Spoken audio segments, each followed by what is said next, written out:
लिहल हवस के आग बुझाई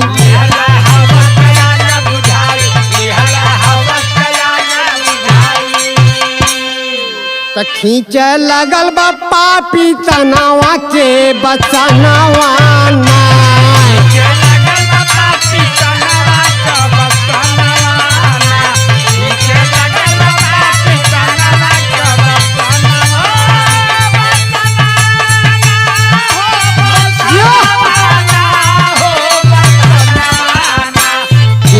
लगल बा पापी तनावा के बचनावा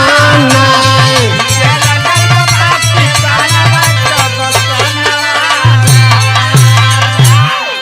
संग में साथी साथ ले आइल